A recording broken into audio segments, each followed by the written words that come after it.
Hello, seasonal vantage insiders, Alex here. So today's date, it is the 30th of July 2024. As I'm doing this video, it is a Tuesday afternoon at about 12:45 p.m. So yesterday, Monday, I did not do any video because I was still in Bangkok.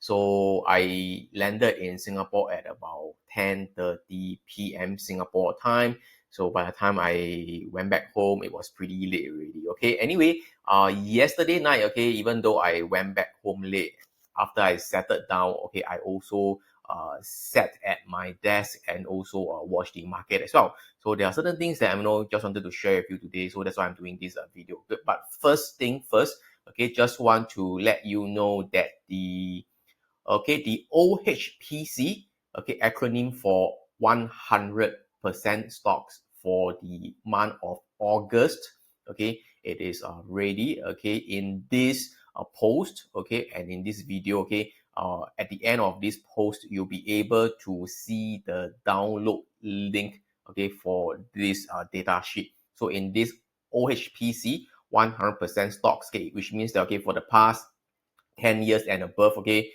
it has a winning track record of 100%, which means that, for example, for the past 10 years, 100% of the time, okay, it went up or it went down. Okay, so it has the August bullish stocks, August stocks bearish, August ETF bullish, August ETF bearish as well. So remember to download this thing first, okay?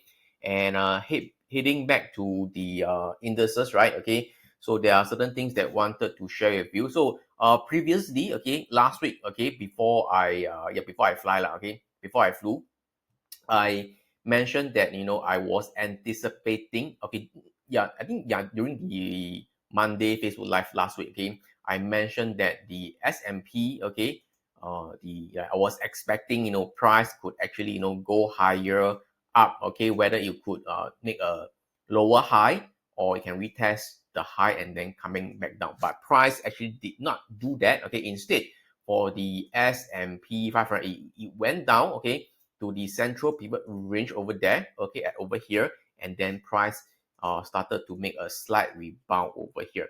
For the Nasdaq, you can see that I was expecting price to go higher, but it did not. Instead, price just raised past down the central pivot range. So right now at the end of July, okay, the Nasdaq, it is actually below the central pivot range already. So it doesn't bode well for the market. Okay, even though we can see that the Russell 2000, the small cap, okay, the small cap stocks are still holding pretty well. But okay, this is more likely the scenario that I was anticipating. You see, after that, price make trying to rebound up again. Maybe I think that it could make a lower high again, okay, and maybe price could come back down again. Okay, the reason why, okay, I was a little bit bearish right now, okay, my sentiment, okay, is gravitating more towards the bearish side, okay. It is because typically August is not so good. August, September, not the best for the stock market, okay, historically or seasonally, okay, based on the past, 20 years or so, okay, based on history, is not the best of the best, okay.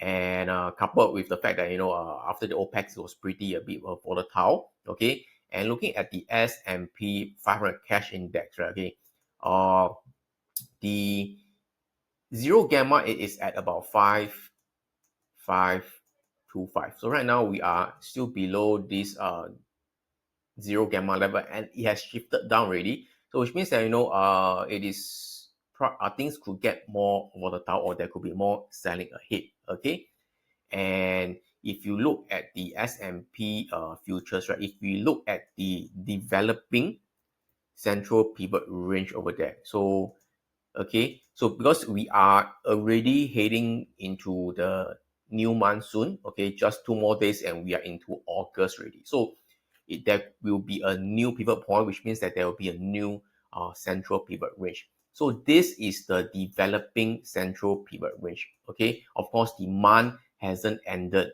so we can't be sure what is the exact CPR until the month has ended.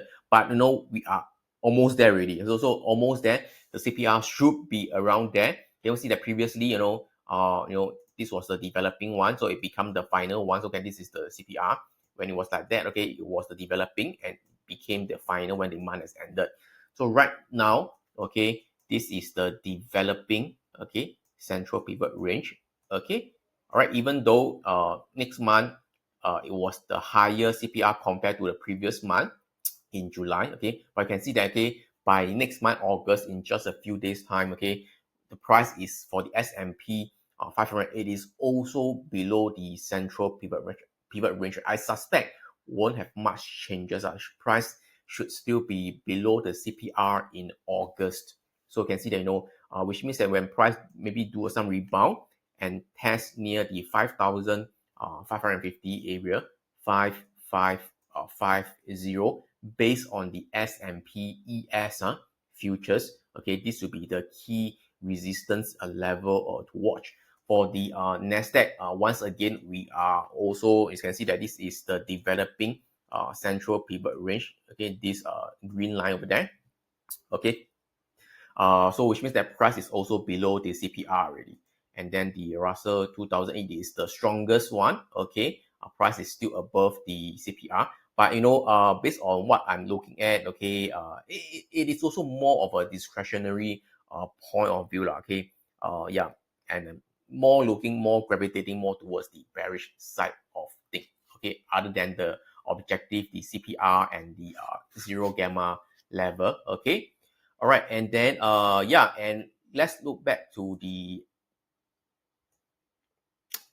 members area over there. Yeah, so for previously I mentioned a few things, right? So 22nd of July, I think 1 or 2 weeks ago, I mentioned about enter MPC, okay, holding well in the energy sector. So I'm still I'm there. Prior to that, I was still holding to MPC, but I exited yesterday.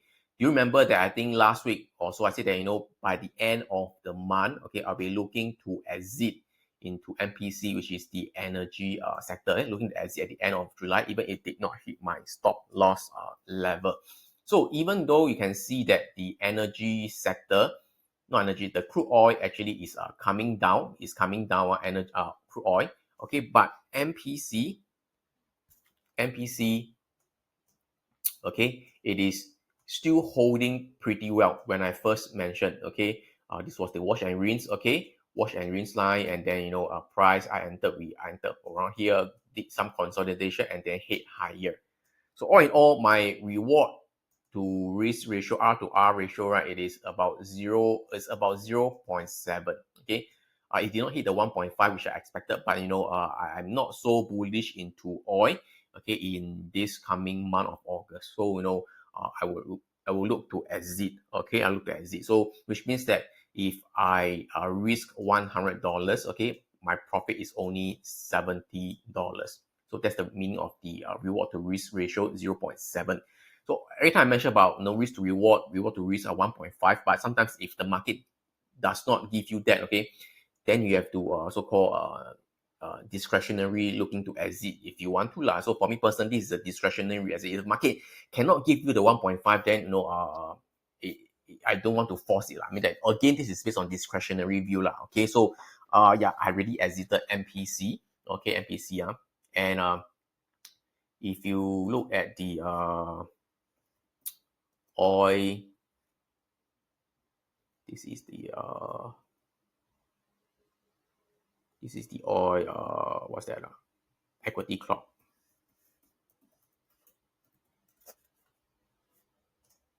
Oil equity clock.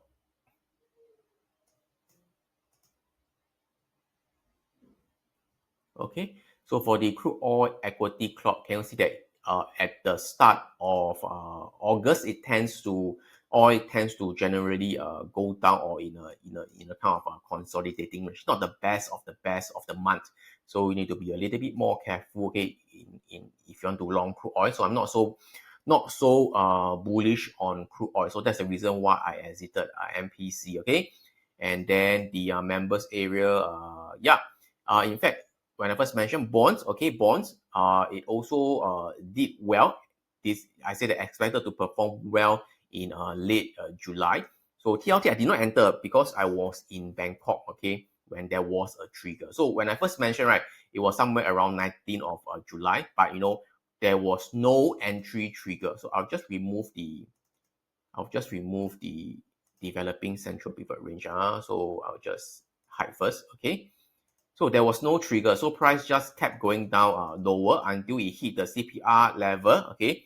And then there was a rebound. There was a rebound. And then if you really look at the trigger will be the wash and rinse. The trigger was somewhere around here. Okay, I didn't put that exact, okay, here. Then if you really want to enter, it will be on last Friday when there was a trigger above the wash and rinse. And of course, yesterday it went higher. Okay, so I didn't enter because I was in Bangkok.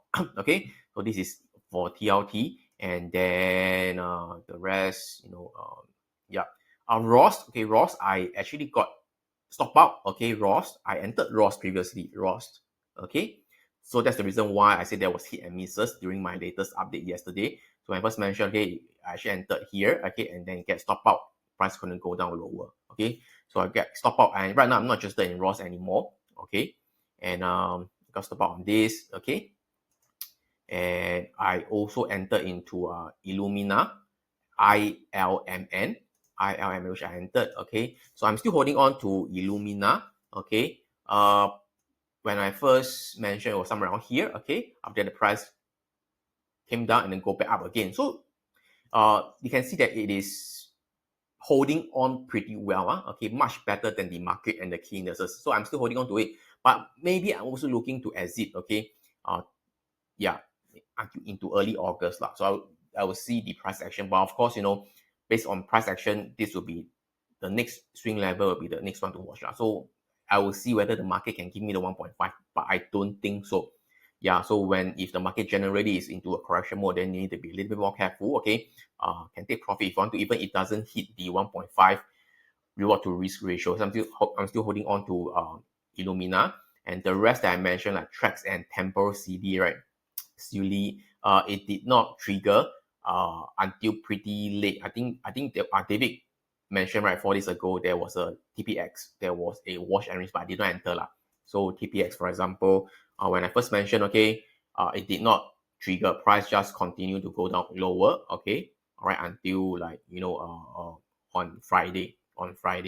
Yeah, so yeah, but again, I'm not so keen on the rest of the stocks now to go long now, okay. So this is the one, and yeah, so holding on to Illumina only, and then yeah, for gold, right? For gold, okay, I mentioned that it was the seasonal trend for the past 15 years, and I had I saw a put vertical options, put vertical strong gold futures. So you can see that if you enter into gold, depending on where you put your stop loss, okay, for gold, most likely maybe you will have get stop out, okay, like this if you enter based on the crude oil futures over there, okay, maybe you could have stop out, okay, but I was actually using futures options.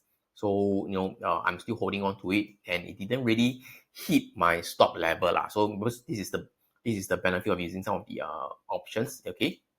But anyway, I actually sold a put options futures on gold, so I'm still holding on to it. This is for gold, and then yeah, so that was the one. But so for this coming week, okay, in heading into August, right, I'm actually looking to short the market, and I already have 2 positions entered yesterday, okay. So I'll just go through with you the one that let's go through the data here, okay. You can see that this bearish ETF, okay, bearish ETF over there for July, okay. For this week, it is actually 28th of July until 4th of August. I repeat, from 28th of July to 4th of August. So you crisscross into July and to August as well. Sorry, I already filtered already with 29th, 30th, 31st, okay. And then August until 5th is right, yeah, 4th of August, sorry. So it's until the 1st. So it already filtered already. So you can see you can infer, even though there wasn't a crude oil ETF or crude oil thing, right? But you can infer from like XES, oil and gas equipment and services. This is the energy sector. You can see that the bearish ETF, it is 29th of July to 27th of August, about 1 month. Okay. And then you can also see that OIH, this is the oil services ETF, 31st of July to 3rd September, also about 1 month. So you can infer, even though it doesn't necessarily tells you that the oil is definitely in a bullish, in a bearish seasonal period, but you can infer that, the oil, the energy sector is not doing pretty well. Okay. So in fact, the OIH and the XES, there was a trigger. Okay, there was a trigger. So this is the XES. This is the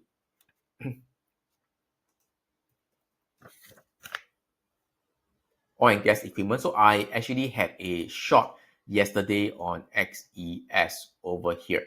Okay, XES over there. So this is the energy oil and equipment services. Okay, so go up, come down, and then there was a wash and read. So the wash line, this is where price closed above the wash previous high. Okay, where price closed above the previous high. The previous high was 96.99. 96.99.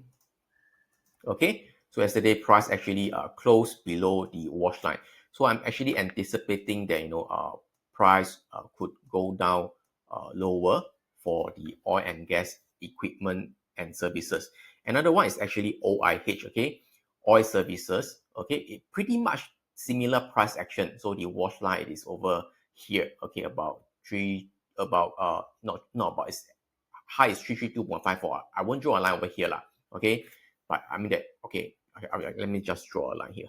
Okay, so 332.54.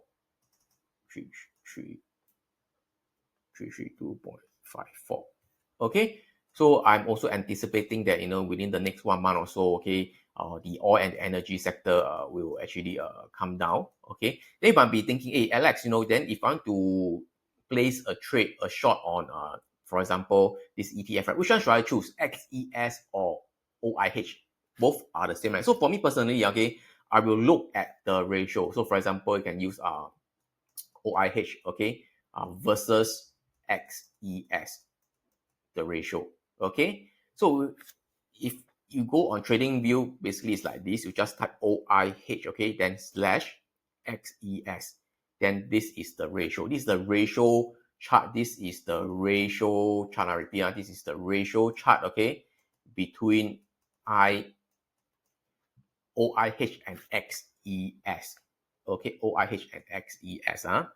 Okay, so you can see that for the longest time since the start of the year, okay, the ratio actually is coming down, which means that the OIH is underperforming XES, But recently, okay, it seems like, okay, the OIH is going to rebound, okay, heading higher like that, okay, because there was a very bullish bar on actually 29th June. Again, this is a ratio lah, okay, not exactly price per se, okay, but the ratio, but you can see that the bar is actually making a huge green bar up, okay. And if you actually add in the the Swiss knife tool that I mentioned, the Elder Force with ATR channel, okay, you also can see that right, this was the oversold level with the green dot over here, right? Okay, and then you can see that even though so-called the ratio make a lower low, but the indicator is making a higher low. So there's a divergence. So which means that moving forward, there could be a possibility that this thing will go higher, which means that OIH, okay, will be outperforming XES, which means that XES, in other words, XES, okay, is the one that is weaker. So if you wanted to short, right? You want to short, okay, a stock, ETF, or any instrument that is weaker, right? So that was the reason why I actually shorted XES, okay. instead of OIH. Okay, but nevertheless, I think both price action should be pretty much similar. So this is XES. Okay, another one that I'm looking at, it is actually VTRS. Okay, this is Viatris. This is under health technology pharmaceutical. So for Viatris, right, for the bearish stocks, okay, I think it is VTRS. Okay, let me search whether it's here. Oops.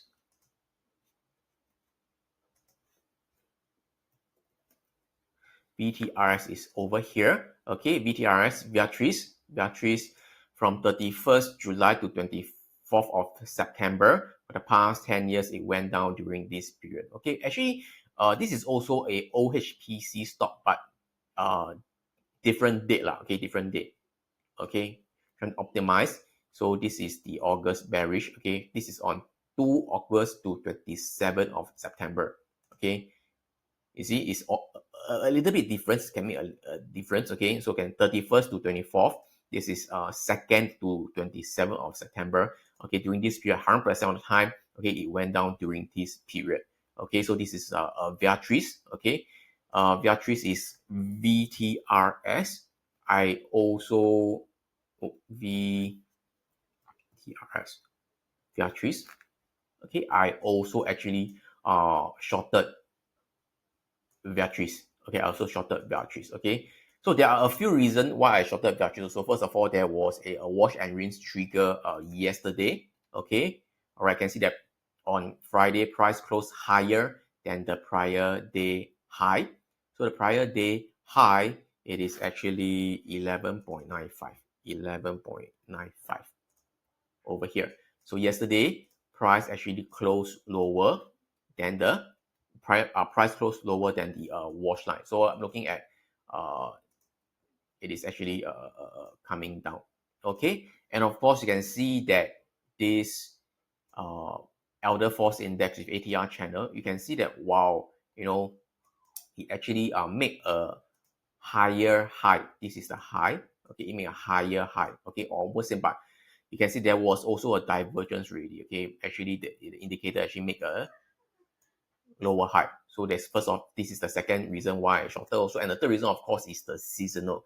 So there are three confluence, but again, it doesn't mean that price will definitely go down lah. So it's just what I see, and there was a trigger. So I actually shorted this on Beatrice. But do take note that the earnings, okay, the earnings is before the market open on the 8th of August. So it's meant for a quick swing trade. It don't hold through the earnings. Okay, I won't hold through the earnings for Beatrice. Okay, all right. And another one that I'm looking at is SCCO. This is a Southern Copper Corporation. Of course, you know, at one glance, you know that this is, of course, it's the copper company lah. So for SCCO, is it here? SCCO should be in August then. No, this is the one OHPC, right? So SCCO, okay, Southern Copper Corp, 31st of July to 25th of September. Okay, for the past 10 years, it went down during this period. Okay, this under metals are copper. So SCCO, not the best of the price action because it doesn't really have a retracement back up, but instead price have a consolidation. Okay, consolidation. So looking at a bear flag to me.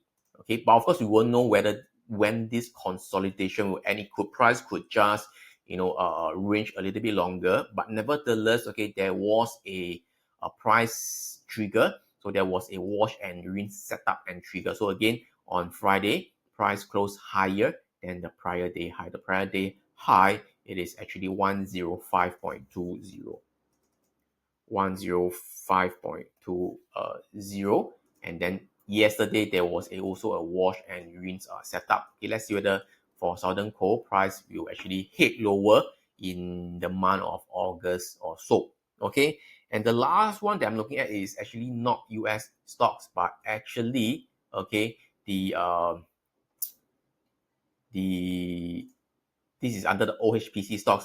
The Singapore cap, okay, this is the MSCI Singapore cap, okay, very similar, okay, to STI proxy lah, okay, not exactly the same because the component stock is a little bit different, okay. But of course, you know that banks will be carry a heavy weight lah. Okay, but again, EWS 1st of August to 24th of September, for the past 10 years, 100% of the time it went down. So a proxy to the STI index. So you can see that the STI, I'll remove this one first.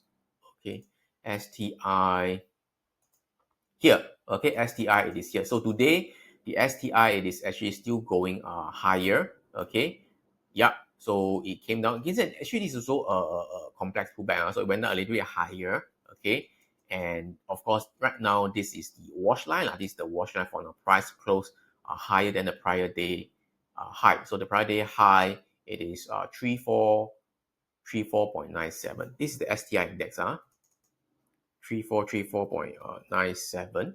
Okay, so if really price, can you see that today STI actually price rebounded at the wash line. So within the next few days or so, okay, let's see whether price can actually close lower than the wash line. Then it'll be, you can go for a short, okay, using CFD or futures, okay, or whatever it is, okay.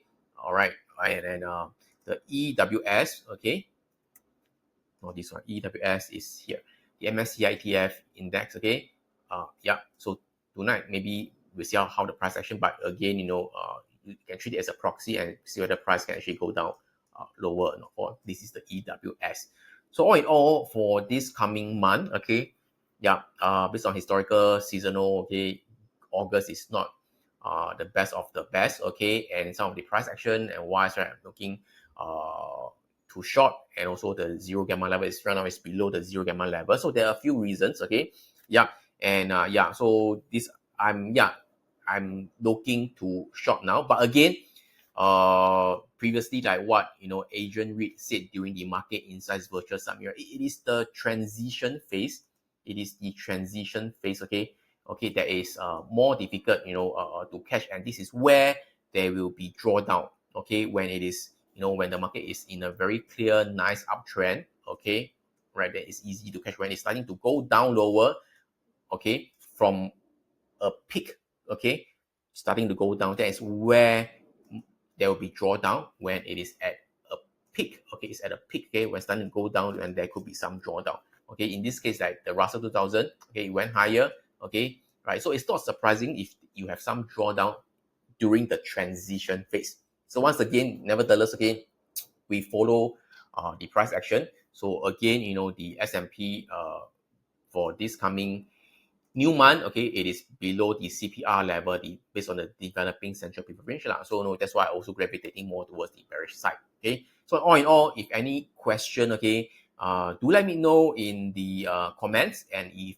looking out for any other stocks, okay, do sound out in the comments so I can take a look as well. Okay, let me know what are some of the stocks they are watching, okay, or if you are bullish, let me know why also. So let's learn and share together as well. With that, thank you so much, and I'll see you again.